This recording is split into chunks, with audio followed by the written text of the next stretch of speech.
saudara pemirsa, sebelum saya menyampaikan firman Tuhan untuk saudara-saudara sekalian, saya ingin mengajak saudara sekalian untuk menyanyikan sebuah pujian yang mengajak kita semua untuk memuji dan menyembah Tuhan lebih bersungguh-sungguh, memuji dan menyembah Tuhan.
Salam saudara pemirsa, selamat berjumpa kembali dengan kami dalam program Berita Pengharapan.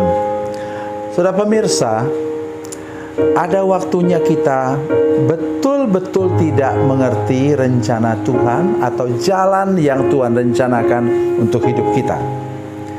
Ada kalanya mungkin ada musibah, ada malapetaka yang kita tidak bisa bayangkan, sehingga kemudian kita masuk dalam wilayah yang sulit dalam hidup kita.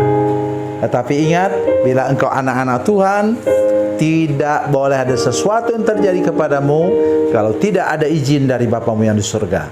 Engkau nanti pasti sampai kepada tujuan dan rencana besar daripada Tuhan. Mari kita berdoa sebelum kita lebih jauh mendengarkan firman Tuhan ini. Terima kasih Bapa di surga untuk firman Tuhan yang sebentar akan kami dengarkan.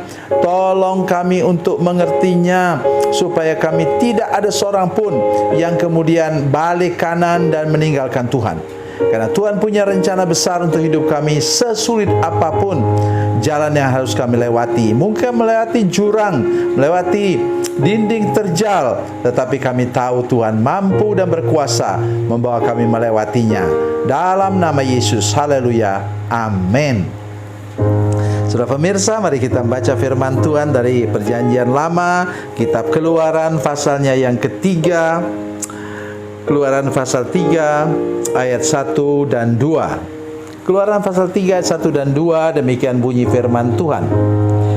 Adapun Musa, ia biasa menggembalakan kambing domba Yitro mertuanya imam di Midian. Sekali ketika ia menggiring kambing domba itu ke seberang padang gurun, sampailah ia ke gunung Allah, yakni gunung Horeb. Lalu malaikat Tuhan menampakkan diri kepadanya di dalam nyala api yang keluar dari semak duri. Lalu ia melihat dan tampaklah semak duri itu menyala tapi tidak dimakan api. Amin. Saudara pemirsa, saya sudah katakan tadi, 40 tahun yang lalu Musa bermaksud untuk menolong umatnya sendiri. Sudah tahu, Musa itu pangeran di Mesir dan dia juga seorang jenderal. Kalau dalam filmnya kita melihat bahwa dia sudah mengalahkan negara mana, dan sebenarnya dia diharapkan oleh Firaun, itu pamannya Firaun, opanya Firaun, karena dia anak angkat putri Firaun. Opanya berharap sebenarnya, karena lihat kecerdasannya, keterampilannya, kemampuannya, dia mau diangkat menjadi Firaun berikutnya. Tetapi Musa ini sudah sempat menerima semua kebenaran Tuhan ketika dia disusukan oleh mamanya sendiri. Cukup waktu untuk menanamkan kepadanya bahwa dia adalah umat Tuhan.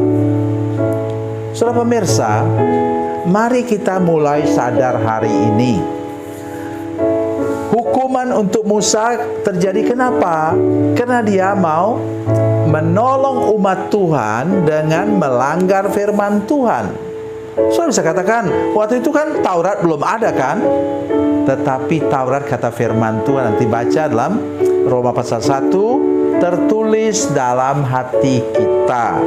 Oleh karena itu, saudara pemirsa sekalian, saya ingin menolong kita hari ini untuk mengerti benar bahwa Taurat Tuhan jangan dilanggar, firman Tuhan jangan dilanggar.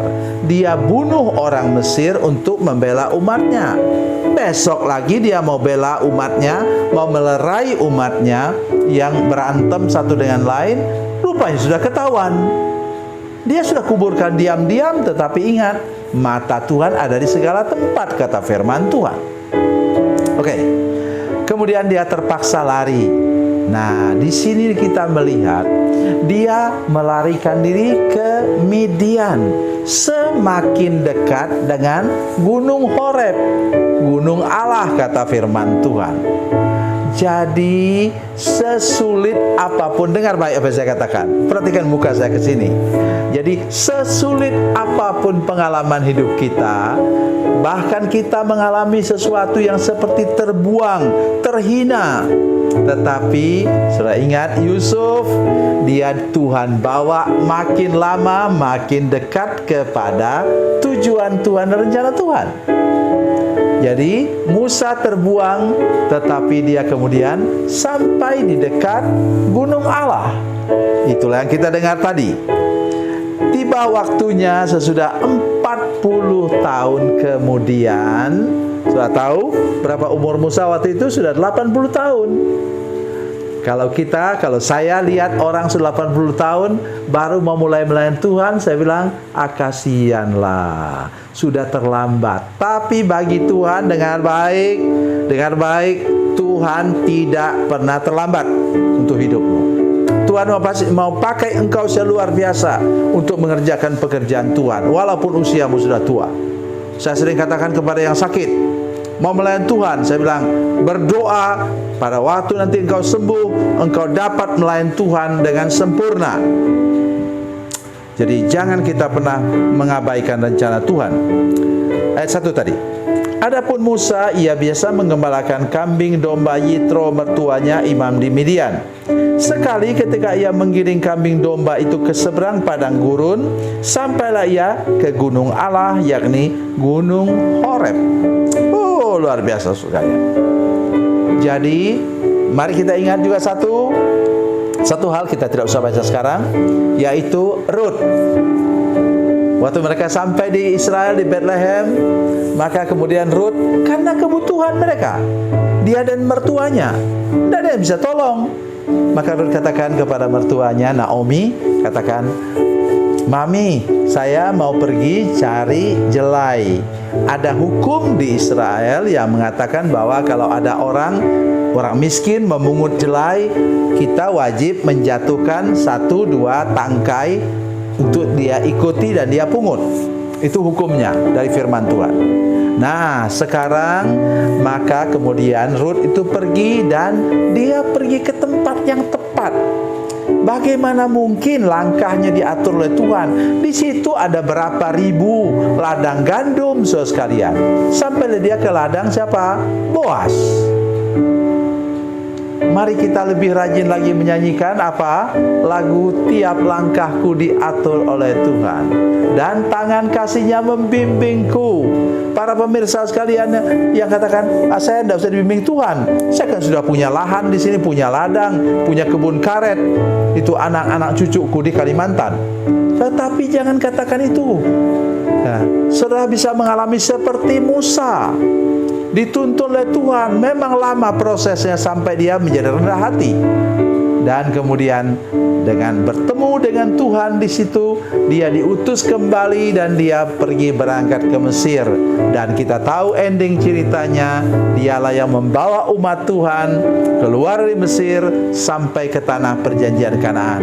Hanya tidak boleh menyeberang, tapi dia sampai ke seberang Yordan yang mungkin lebarnya paling lebar mungkin 20 sampai 30 meter. Saudara pemirsa, ingat itu baik-baik. Bila engkau sungguh-sungguh hidup dalam Tuhan, berjalan bersama dengan Dia, seperti apapun yang kau alami, jangan pernah pedulikan. Jalan terus, jalan terus, dan jangan pernah menoleh ke belakang. Engkau akan sampai kepada tujuan Tuhan, dan engkau akan menjadi alat dalam tangan Tuhan yang Dia pakai secara luar biasa. Tuhan Yesus memberkati, Tuhan Yesus baik. Mari kita berdoa. Bapa, dalam nama Yesus, terima kasih banyak untuk kasih, anugerah dan kebaikan Tuhan yang memelihara kami. Dan sekarang kami berdoa dalam nama Yesus untuk para pemirsa. Tolong mereka tidak boleh ada satu orang pun yang menyaksikan program ini yang balik kanan dan meninggalkan Tuhan. Semua berjalan terus, dan nanti satu kali kelak Tuhan mengangkat kami luar biasa untuk mengerjakan pekerjaan-Mu melayani Tuhan. Dalam nama Yesus kami berdoa. Haleluya. Amin.